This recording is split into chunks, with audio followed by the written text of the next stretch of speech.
Entonces, Malienko, ex participante de Ocarín, ¿cierto? Lo primero que quería preguntarte o pedirte era que te presentes brevemente y me puedas contar un poco sobre ti. Bueno, mi nombre es Malienco Baltra. eh, eh, Participé en Ocarín desde que nació Ocarín, desde el año 79. El 4 de enero del año 79, ya con, si no me equivoco, 2 años, casi para cumplir 3 años, luego de que Ruth, que es mi madre, Ruth Baltra, haya fundado esta organización. Yo nací el año 76, por lo tanto, es lo que te comento. Conocí esta organización desde antes que se formara el Ocarín, desde todos los trabajos que se hacían a nivel nacional en relación al tema artístico, teatral y dedicado a la infancia. Soy chiquitito desde la guatita de mi mamá, entonces, por lo tanto, tengo, sin haber estudiado teatro, tengo mucho conocimiento del teatro porque fue un desarrollo constante en el avanzar de mi infancia y posteriormente mi adolescencia e incluso mi juventud. En la actualidad, yo soy ingeniero civil, me dedico a hacer proyectos de ingeniería a nivel estructural, de pavimentación, estudio de mecánica de suelo, que no tienen nada que ver con el teatro. Pero pucha que me sirvió.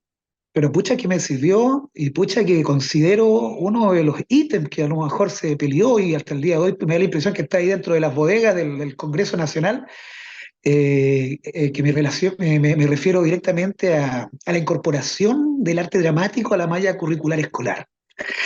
Eh, Hasta llegar a la muerte de mi madre, fue una pelea constante que ella dio junto con las distintas generaciones de niños, adolescentes y jóvenes que participaron en esta organización, que dedicó toda su vida a, a educar a través del arte y a la defensa de los derechos del niño.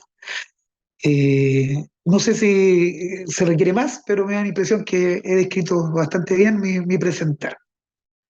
Y sí, y aparte también pudiste relevar la importancia de Ruth, como de todo el trabajo que realizó incluso previo a Ocarín. Fue una Ah, trayectoria bien larga. y mucho más, pero justo de esta parte no fui testigo. Porque si no estaba en la guatita, todavía no estaba ni siquiera en el proyecto.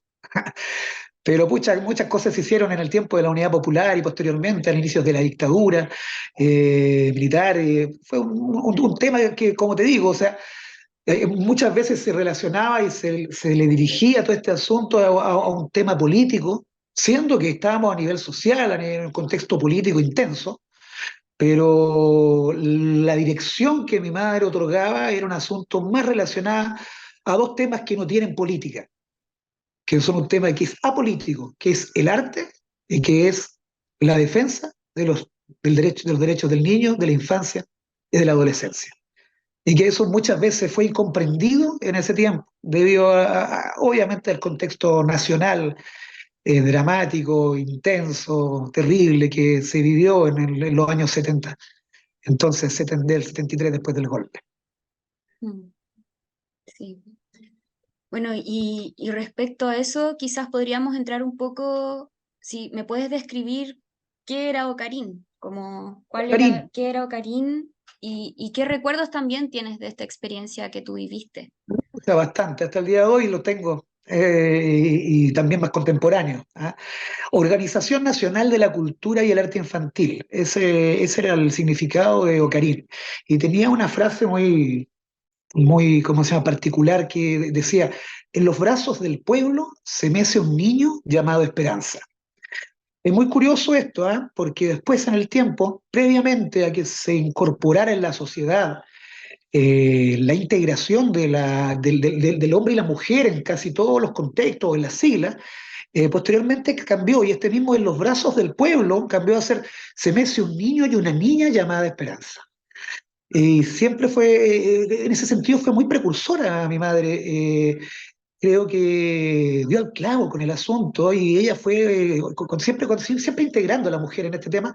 La verdad que llamaba la atención en ese tiempo, y hoy por hoy, si tú lo ves constantemente, es un asunto que ya se dio como cotidiano. Y bueno, en cierto modo, qué sé yo, hasta uno de repente no estaba de acuerdo con la terminología, pero hoy por hoy me doy cuenta que fue una precursora al respecto y claramente fue un asunto que se dio y en la actualidad, pucha que útil y pucha que integra. Y por ese sentido, pucha que es valioso. ¿Y tú qué, ustedes qué hacían en Ocarín? Como, Uf, ¿cuál era? Porque teníamos todo este contexto político, ¿cierto? En el que se inserta, en el que ella lucha por los derechos de los niños, como por la agencia de las infancias, ella, ¿cierto? sí, Pero ella fue ¿cómo era esto dentro de la práctica de Ocarín? ¿Qué ocurría ahí? mira, la práctica, mira, el Ocarín tuvo la particularidad de ser una organización que jamás en la vida tuvo un reconocimiento político, gubernamental, eh, y siempre fue como, no sé, como si tú lo asemejas a la música, así como en el underground, así como que estaba por debajo de la mesa, como que hacía su pega paralelamente a un partido, a un color político, sino que lo hacía realmente por amor al arte, por amor a la dedicación, a todo lo que te planteo en función a la defensa de los derechos del niño. Era un tema bien curioso. ¿Cómo se hacía? Eh, Cuando te hablo de que nunca tuvo apoyo a nivel gubernamental es porque Ocarín nunca tuvo una casa constante, siempre tuvo distintos locales que fueron facilitados por distintos sindicatos, organizaciones, y a veces se pudo arrendar. O sea, yo la verdad me pregunto siempre sí, cómo lo hacía mi madre para poder gestionar esto. Y yo me imagino que era simplemente por la convicción, por la simpatía y por la consecuencia que otorgaba en su manera de exponer la necesidad del arte, y no solo del teatro, sino que del arte en general, involucrando la música, los títeres, la danza, la pintura, la escultura, etcétera. Creo que la única que no se quedó, no se afirmó, creo que fue en el tema, en la parte audiovisual, en la parte cinematográfica, siendo que ella filmó una película en Argentina en el año 66, o sea, cuando vivió en Argentina en su tiempo. Pero acá en Chile creo que los recursos no estaban a la mano como para poder desarrollar un tema cinematográfico. En función a eso, ¿cómo se llama? A hacer una especie, ¿cuál es la palabra? Como el nómade, que, que va de un lado a otro, de casa en casa, de región en región, siempre se fue incorporando, se fueron incorporando distintas familias que a lo mejor bueno, tenían esa necesidad de poder expresar, de poder encantarse con algo distinto a lo que estaban viviendo cotidianamente en el espectro social, relacionado a torturas, a muerte, a injusticia, a peleas políticas, a desencantos de todo lo que se podía observar en ese tiempo. Eh, eh, Ocarín se dedicaba a ir a los más desvalidos, en este caso llegaban directamente a las poblaciones, a los campamentos que se llamaban en ese tiempo, que hoy por hoy les dicen toma. Y ¿cómo se llama? Sin ningún aporte económico, sino que simplemente con amor al arte, trasladándose de población en población, por decirte, de la Guamachuco a Lormía, de Lormía a Peñalolén, de Peñalolén, no sé, a La Victoria, de La Victoria a La Legua, que hoy, ¿cómo se llama? Que son lamentablemente poblaciones que la gran mayoría los considera como el nido del narcotráfico. La verdad que yo no lo considero así. En todos lados hay narcotráfico, pero en todas las poblaciones de Chile y en todos los campamentos hay niños. Hay infancia, hay juventud, hay adolescencia, hay ignorancia, lamentablemente hay analfabetismo, eh, y muchas veces se les carga el dardo por un lado que no corresponde, porque ahí es donde está la gente trabajadora, la gente humilde. Y sobre todo los niños, que son los más indefensos, era a quien Ocarín le dedicaba su fuerza, su gallardía, por llamarlo, en este caso, otorgándole lo que te dije, obras de teatro, coreografía dancística, títeres, motivaciones, recreación. Se conseguía a veces mi mamá chocolatadas con las distintas organizaciones, se les daba, y en plenos campamentos, donde la pobreza era inmensa. O sea, yo reconozco que el día de hoy también existe pobreza absoluta en algunos sectores de Chile y en Santiago sobre todo, pero en este caso estamos hablando que en el barro, en la tierra, casas de madera, pero ya de una pobreza absoluta, y a esos niños y a esos adolescentes eran los que Ocarín se dedicaba ¿cómo se llama?, a otorgarles un pedacito de alegría, un pedacito de cariño, un pedacito de amor, y sacarlos de este sufrimiento constante que se generaba lamentablemente por todo este contexto político y social que existía en la fecha. Y ahí yo, por lo que he revisado también en los documentos y todo lo que nos han compartido, también es muy bonito cómo este espacio para los niños era construido por jóvenes que también habían sido niños como que habían participado en Ocarino, ¿no? Exactamente, mira, así como tú lo planteas, y mira, aquí lo enfoco un poco más hacia al lado teatral, ¿ah? Muchas diferencias cuando se habla del teatro para niños, o sea, cuando hablas es muy distinto el teatro para niños que lo hacen actores profesionales, a cuando se habla de teatro para niños hecho por niños. Y esa era una particularidad que Ocarín la brindaba. Llamaba mucho la atención, ¿ah? Porque claramente, pucha, ¿cómo llamarlo ahora? Qué sé yo, era como un descubridor de talentos, ¿ah? Funciona a las distintas dinámicas teatrales que se hacían en el momento. Bueno, mi madre en este caso, y bueno, y también estaba Gastón, que es el hermano de mi madre, que un maestro de la danza, coreógrafo de la última generación de los maestros Leder y los maestros Eluto de la Universidad de Chile. Entonces, ellos mismos generaban todo este asunto en cuanto a coreografías, danza, teatro, y se armaba un cuento bastante bonito, y obviamente no todos son buenos, no todos tienen los dedos para el piano. Obviamente se rescataban los cabros que eran mejores, otros que eran mejores. Ahora, todos actuaban, todos tenían un personaje, y a todos se les daba una importancia, pero claramente, obviamente, en relación al talento, obviamente, como en todos lados se elegía el personaje principal, pero nadie quedaba fuera. Y eso era un tema importante, nadie se iba fuera. En este caso, es esa como amparar a la niñez, a la adolescencia con la motivación del arte, claramente el arte que mi madre otorgaba y el Ocarín daba era un arte solidario, no selectivo, inclusivo, lo incluía a todos los que querían participar. Y eso es una particularidad muy simpática, muy llamaba mucho la atención, imagínate en la fecha. Entonces, eso es una particularidad muy linda, muy bonita de Ocarín, de la organización de Ruth Baltra. Mm. ¿Cómo era el teatro que hacían? Con... O sea, ¿cómo describirlo? El teatro, primero comprometido, consecuente, eh, espontáneo, fugaz a veces, y entretenido. Eso es, es muy grato, ¿no? Educativo. Generó una enseñanza, yo creo que en cada uno de los participantes de Locarín, de una manera que probablemente uno cuando es más cabro no lo valora, no se percata de lo que le entra a uno en la cabecita. Pero posteriormente te vas dando cuenta que sí, claro, te genera una herramienta para ¿cómo se llama?, tu desarrollo profesional, en tu oficio, en tu cotidianidad, en el deporte, en donde sea. Y eso es claramente, ¿cómo se llama?, evidenciable por la gente que participó en esta organización, y en el contexto social en el que se dio, y en el contexto social que se siguió dando hasta la muerte de mi madre, e incluso hoy por hoy con la gente que participa actualmente en el organismo. Y por ejemplo, ahí está las obras que hacían, eh, usaban texto, Mira, improvisaban, mira, se hacía ahí. qué curioso lo que dices tú.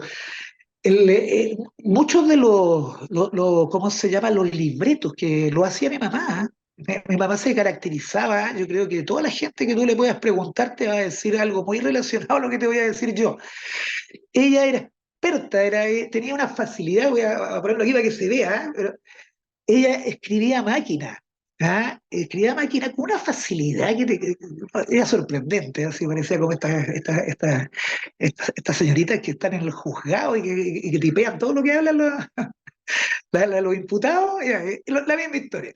Y ella escribía y usaba un papel, bueno, un papel máquina, como el mismo el papel carta que me llevo ahora, a veces como de roneo, que era más antiguo el papel. Entre medio un papel calco, otra página, otro papel calco, no sé si sabéis lo que es el papel calco, pero era como, no sé, como que reflejaba lo que se escribía al contacto, bueno, y lo iba traspasando, y curiosamente un color azul. Entonces, hacía como, ¿cuál es la palabra? No sé, pues voy a dar uno, pero cuatro libretos a la vez. Cada página iba generando los libretos, y esos libretos los hacía en función al niño, ¿cómo se llama? Al actor, al chicoco que hace el papel puntual, y claro, lo orientaban directamente a eso. Y eso era muy curioso porque siempre todos los libretos, aunque sea la misma obra, de los personajes tenían el nombre de cada uno. ¿Ah? Entonces, claramente cuando nos hacía leer a todos, ¿ah? Nosotros pescábamos el libreto, y una de las dinámicas que tenía de inicio del conocimiento de la obra de teatro que se iba a montar, era ese, o sea, todos leyendo a la par, todos nos impregnábamos del lenguaje, de los textos, ¿cómo se llama?, del guión, de cada uno de los actores, de lo que tenía que decir y lo que tenía que hacer, cuando empezaba la música, cuando no, cuando salían las luces, cuando venía no sé, por el movimiento no sé, por el furalo de tal. Entonces, ese era el inicio, y nacía de esto que te estoy contando, que mira que se me vino a la memoria ahora recién que estamos conversando, Javier. Entonces, no, era simpático la manera de iniciar una obra de teatro. Esa es una particularidad. Hay muchas más también, cosas que me vaya recordando, ¿no? Sí. Y entonces ensayaban.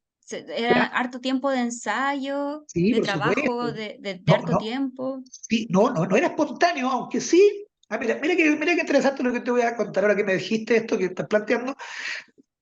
Había un teatro que hicimos cuando éramos niños. Yo tengo 47 años en este momento, ya tengo hartos años encima. Y te estoy hablando de cuando era cabro chico, te estoy hablando de pucha, qué sé yo, pero voy a mentirte, los 9 años a los 15, por decirte. Y había un teatro que se llamaba el Teatro Imaginario, y este no era ensayado. Este teatro era un teatro muy espontáneo, muy fugaz, muy original, que se daba en ese tiempo, que incluso yo no soy un veedor de la televisión, ni los programas de televisión. La verdad que últimamente me he tratado de distanciar mucho de ellos. Como que no sé, no me llenan, para no decir otra cosa. Pero sí me di cuenta que había un programa, que no me acuerdo qué animadores lo hacían, y no me acuerdo el nombre, pero a lo mejor tú te vas a acordar, en donde se generaba un contexto dentro de, no sé, de un bar, de un supermercado, de un restaurante, en la calle misma, en donde se generaba una idea de problema. No sé, que una pareja que terminó y se ponían a pelear, y eran actores, pues eran los mismos chicos del grupo de teatro, a quienes los desarrollaban y lo promovían en ese momento. ¿Y cuál era la idea del teatro imaginario? De que comenzara esta idea de conflicto, o problema, o no sé, ¿cómo se llama? Algo que llamara mucho la atención. Y la finalidad, y que lo hicimos muchas veces, era generar esta situación, y que posteriormente se empezaban nos empezábamos a ir nosotros como actores, y empezábamos a dejar que la misma gente que se iba involucrando era la que seguía participando en el contexto, y seguían ellos con la dinámica de la idea que se propuso en un origen, en un inicio. Y después lo observábamos de afuera, pues, nos poníamos a mirar en la esquina, y logramos el objetivo. Y ese objetivo lo logramos en tantas ocasiones. Era interesante. Y como te digo, si no mal recuerdo, yo creo que debe haber sido pre-pandemia, por ahí, donde el programa se dio en la televisión y hacían una suerte de teatro imaginario que lograban lo mismo, que generaban un problema en una situación, pero claro, la diferencia es que todo esto está filmado con cámara, entonces el registro queda. Ah, y si no mal recuerdo, en este momento yo soy el único que te está hablando de esto, que ya se hacía, que te dije mi edad 47 y te lo dije que lo hacía como a los 9, estamos hablando de 40 años atrás. Mm. O sea, 40 años atrás ya se estaba llevando a cabo. Entonces, y ese es distinto, pues ese no lo ensayas, ese sí es espontáneo, ese es de improvisación. Eso era algo muy simpático, creo que si lo pregunta algún otro participante de Logarín, probablemente te va a decir sí, que sí lo recuerda. Ah, pero como te digo, son las las diferencias. ¿Ah? El otro era así, había que leer, había que ensayar, ensayar. Ah, así como el deportista entrena para que le vaya bien, uno tiene que ensayar, la parte artística tiene que ensayar para que le vaya bien. Y en este Mm. caso se lograba.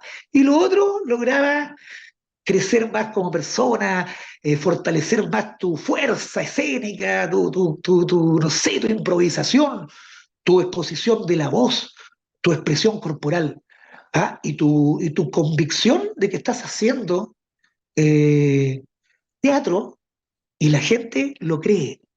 Por lo tanto, quiere decir que lo estás haciendo bien. Esa es la señal clara del teatro. Mm. No cabe duda alguna de eso. Mm. Sí, qué hermoso, qué talentosos pienso, como ser capaces de generar esos contextos. Es simpático, aparte que era tan. Después nos reíamos, pucha, va a carcajada, viendo como, había veces que se terminaban agarrando a combo, no, sí, era mentira, no, no, por favor, no, si, somos teatro, es teatro, y teníamos que ir a separarlo que se terminaban agarrando a combo, o sea, la convicción y generaba una rabia, ¿no? Era entretenido, por eso te digo que era entretenido lo que se lograba muchas veces. Me imagino. Oye, ¿y cómo eran las dinámicas al interior del grupo? ¿Era como un día, por ejemplo, de jornada? No sé, había una once, después había clases, se ensayaba para la obra. ¿Cómo Mira, la verdad funcionaba? que no había un horario establecido. Ah, no, no, no había, hoy día nos toca salir a la calle, hoy día nos toca ensayar acá, hoy día no, no, yo creo que era súper variado en ese sentido, pero sí claramente se cumplía con cada uno de los requisitos necesarios para poder llevar a cabo una obra. Ah, había sesiones que no, mi papá no estaba, sino que estaba Gastón, que era el que generaba la coreografía cada uno de los participantes ¿cómo se llama? No, no, no la compañía, pero del grupo de teatro. eh, y el viejo era drástico, de la vieja escuela. Entonces le sacaba trote a todos los cabros, imagínate, a uno que es cabro chico, muchas veces la vergüenza lo come, porque me voy a dar un paso, moverte un poco más para allá, no sé, como que te da miedo, ¿ah? ¿Qué va a decir mi amigo? ¿Qué va a decir mi amiga? ¿Qué va a decir la chica que me gusta? ¿Ah? O el chico que me gusta. Entonces, muchas veces te cortáis. Entonces, en ese caso, el talento teatral que tenían estos dos hermanos maravillosos del arte dramático, dancístico, artístico realmente, que involucra todo, lograban al niño sacarle ese temor y que el niño y el adolescente lograra a partir de creyéndose el mismo el cuento, de lograr sacar su talento desde el interior. Y eso es una particularidad que no se logra tan fácilmente. Y ahí, por ejemplo, ustedes, porque yo creo, por lo que he leído también, hay momentos donde, por ejemplo, compartían, no sé, una once, un almuerzo. Y claro, muchas veces, sobre todo cuando íbamos a las poblaciones. O sea, cuando uno iba a las poblaciones, pucha, y no solo las poblaciones, no solo en Santiago, sino que en Valparaíso, en Parral, en Temuco, al lado que fuéramos, ¿ah? Y se presentaba siempre una obra de teatro y posteriormente la misma gente. No, no, no, no era necesario que nosotros, obviamente, como grupo de camping, donde te llegáis y te sentáis a comer. Pero en este caso no, era mucho mejor porque te invitaban a comer. La misma gente, la junta de vecinos, de la organización social, del club deportivo, qué sé yo, y después de entregar todo este tema artístico, ellos mismos fue un tema pucha, ¿cuál es la palabra? De agradecimiento, ¿ah? Y de satisfacción. Ellos nos invitaban como mínimo a comer, a tomar once, a compartir. Yo en ese tiempo era cabro chico, así que íbamos a sacar los pillos, pero también su traguito de vez en cuando. Yo no, ese tiempo yo no. Qué entretenido. Y usted, bueno, y hasta el 89 si no me equivoco, también hubo un par de años que tenían un espacio, ¿cierto? Un espacio físico en Ocarín. O sea, es que como te dije anteriormente, hubieron varios espacios. Si no mal recuerdo, Lord Cochrane, Monjita, General Jofré, el sindicato de los suplementeros, que ese fue Mm, trágico el terminar, ese que fue el último. en el tiempo de la dictadura, por lo mismo que te comentaba al inicio de la entrevista, que muchas veces a Locarín se le identificó por el hecho del apellido Baltra a mi mamá y a Gastón, y más el contexto político del tiempo, con un asunto ya más cargado al color rojo, por decirlo de una manera. Y no, lo que se estaba haciendo era arte, ¿ah? Y nadie estaba concientizando a los cabros chicos ni nada, o sea, se le estaba dando conocimientos artísticos, teatrales, era un complemento a la escuela. ¿Ah? Y obviamente para que los cabros chicos no solamente estuvieran en la tarde y en la mañana, sino que tuvieran un día completo, una jornada no solo escolar de la malla curricular, sino que también de la otra área que nadie hacía en el colegio en ese tiempo, que era el arte.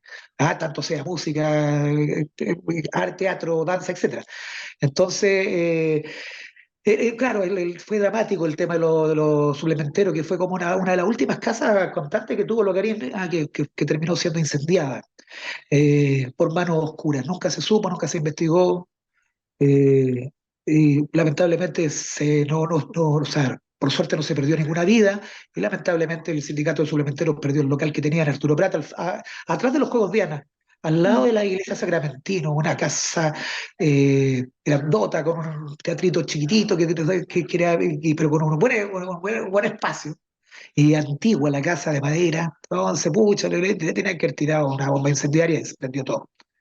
Entonces, por suerte no le costó la vida a nadie, pero lamentablemente por un buen periodo no se pudo seguir la constancia del desarrollo de este tema artístico a todos los niños que participaban, que no eran pocos.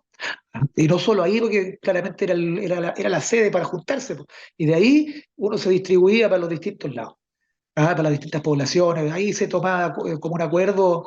Muchas veces dirigentes sociales hablaban con mi mamá y le pedían la participación en una actividad XX en la población XX también, y para allá se iba. Pero no, era no había un horario. ¿Ah? Alguna vez hubo un horario, pero como que no fluyó mucho. Posteriormente fue más espontáneo, fue más. Y por Curioso, ejemplo, los siento vestuarios, ¿ah? que es medio marcial el arte a veces, es súper tajante. No, en este caso fluyó de otra manera. ¿Será porque no era con adultos probablemente, sino que eran niños y adolescentes? Probablemente la imposición, el dogma no calza con la juventud. Lo dijo el presidente Allende alguna vez, ¿no? Ser joven y no revolucionario es como una contradicción hasta biológica. Entonces, como pedirle rigurosidad marcial, militar a un cabro chico, creo que no calza. Y ahí, por ejemplo, ustedes igual me imagino que tenían vestuarios, utilería, eso se lo conseguían, lo hacían ustedes. Así es, así es. Muchas veces el vestuario lo hacíamos nosotros mismos, y otras veces me acuerdo que mi mamá se los mandaba a pedir al Andrés Pérez, weón, si no me equivoco, a él, si no estoy seguro, weón, pero él lo ayudaba. Mi mamá la conocía todo el ambiente artístico teatral de la fecha. Todos le tenían cariño porque era la única que se dedicaba a los niños, po.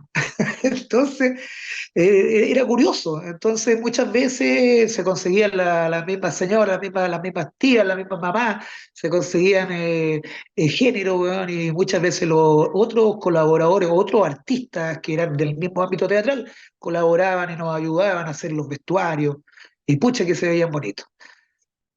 Dime tú, ¿en qué seguimos? No recuerdo.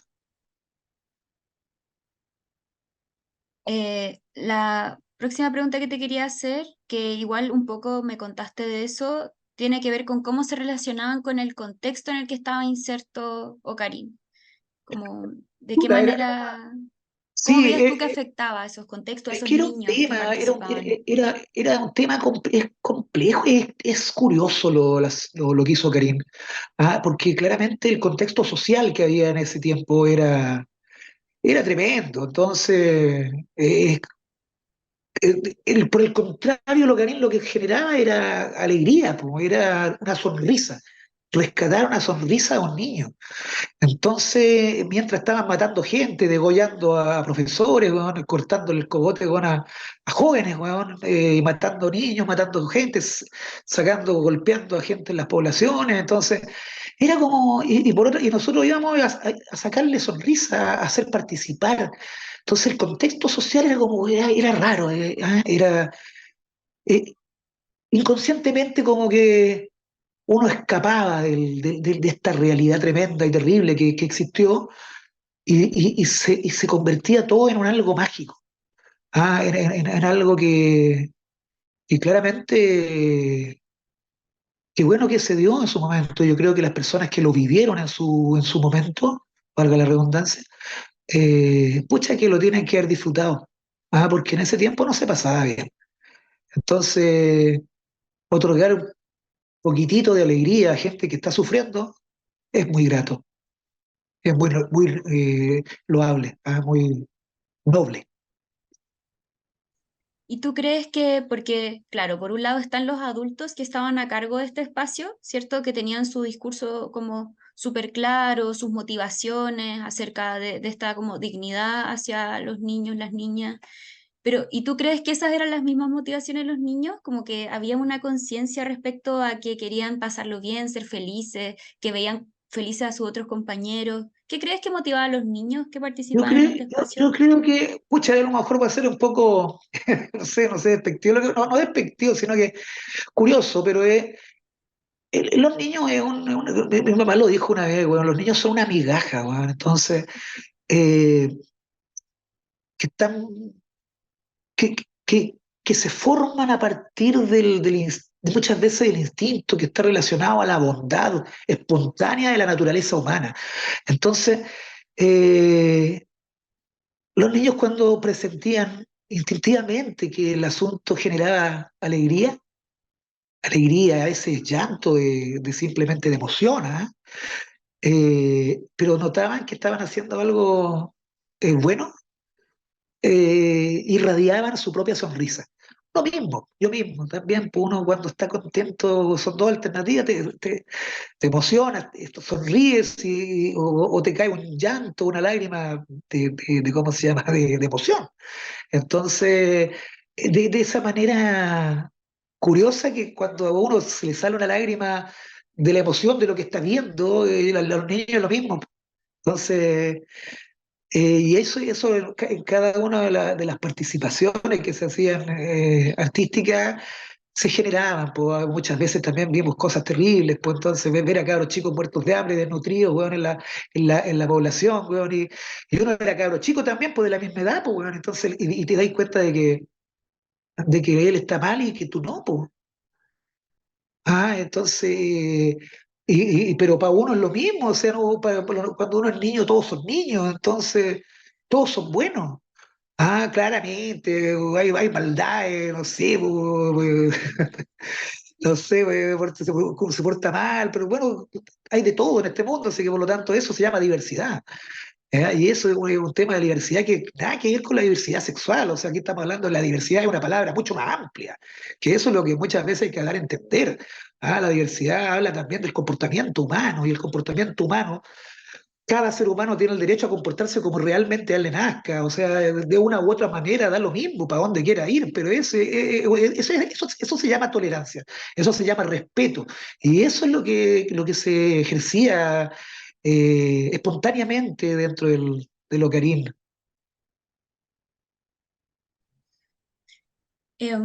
Bueno, y en esa misma línea, entonces, ¿qué significó esta experiencia para ti?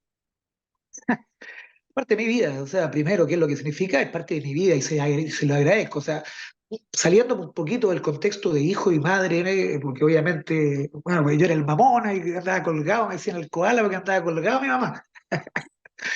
Bueno, pero no, o sea, si yo lo veo de esa manera a nivel de qué es lo que me generó a mí la facilidad de poder comunicarme, de poder expresar, de tener la nitidez y la claridad de poder escuchar y de poder no solo oír, sino que escuchar, ¿ah? No solo ver, sino que mirar. ¿Ah? Entonces, y poder establecer una realidad, no lo que se te ocurrió a ti, no lo que el otro entendió de lo que dijiste, sino que te entiendan claramente lo que tú estás diciendo. Y perdona que lo diga, a lo mejor se me caen los años con el tema, pero lo que pasa en las redes sociales, por ejemplo, ¿va? Uno escribe una cuestión y todos lo entienden cualquier cosa. ¿Va? Ay, no, dijo esto por esto, y al final el gallo dijo una cuestión que nada que ver, dijo otra cosa. Ay, no, y todos se reclaman, y todos se faltan el respeto, y todos, y eso, uff, que, que de mi parte, por lo menos, a mí me lo detesto, esa situación, que todos se sacan en cara una cosa, todos son chaqueteros, todos se hablan mal, nadie me apoya, weón, nadie me echa para arriba, nadie sugiere un cambio, no, todos se recriminan. Eso justamente era lo que no hacía Ocarín, era por el contrario, solidarizaba, generaba lazos de amistad, generaba convivencia, generaba amor. Y eso, hoy por hoy, uff, pucha que no hace falta, pucha que se extraña. Y en ese sentido, ¿cómo crees que afectó también el teatro en esa experiencia? ¿A quién? ¿A mí? O, Sí, a ti, como no, porque muy está fantástico. la experiencia de grupo y el teatro. Mira, yo te pongo un puro ejemplo para que te quede gráfico. Yo soy ingeniero civil. Los ingenieros civiles no hablan de la manera que estoy hablando yo. ¿Ah? No son cuadrados, pero hasta por la oreja. No, hay que saber comunicarse. Cuando sobre todo uno entrega una profesión de la índole tan certera y precisa, ¿ah? No te puedes comunicar mal, porque si no te entienden cualquier cosa. Entonces, yo lo agradezco e insto a que esta precaución que hizo mi madre a través de la incorporación del arte dramático en su momento, que todavía está en el Congreso y no se habla, por favor, que se lo otorguen a los niños de hoy, a los jóvenes de hoy, porque pucha que le hace falta.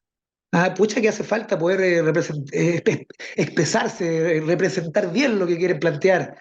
Muchas veces se les confunde por el hecho de que no saber explicarlo. No sé.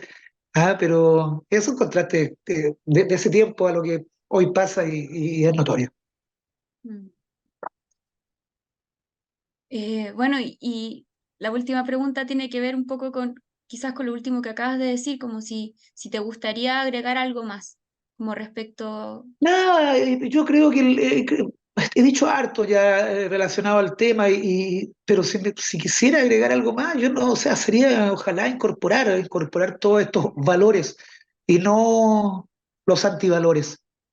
Tratar de admirar lo bonito, lo delicado, la alegría, la sonrisa, en vez de incorporar la pelea, la descalificación, el pelambre, el maltrato.